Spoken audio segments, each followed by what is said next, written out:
Doctor Ashwini Rathod यांना पुण्यश्लोक अहिल्यादेवी होळकर सोलापूर विद्यापीठ सोलापूर यांच्याकडून human resource accounting and auditing practices with special reference to western Maharashtra या विषयावरील सखोल अभ्यासासाठी विद्यावाचस्पती ही पदवी प्रदान करण्यात आली आहे.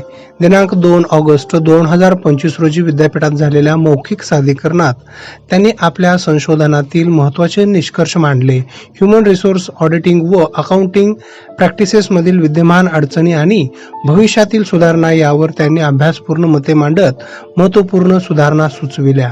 डॉक्टर राठोड यांचे हे संशोधन दयानंद वाणिज्य महाविद्यालयाचे प्राचार्य व विद्यापीठाच्या वाणिज्य व व्यवस्थापन विद्याशाखेचे अधिष्ठाता डॉक्टर शिवाजी शिंदे यांच्या मार्गदर्शनाखाली पूर्ण झाले.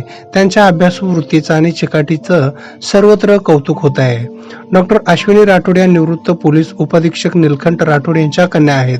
त्यांना विद्यावाचस्पती पदवी प्राप्त झाल्याबद्दल विद्यालयातील व विद्यापीठीय वर्तुळात तसेच शैक्षणिक क्षेत्रातून त्यांच्यावर अभिनंदनाचा वर्षाव होत आहे.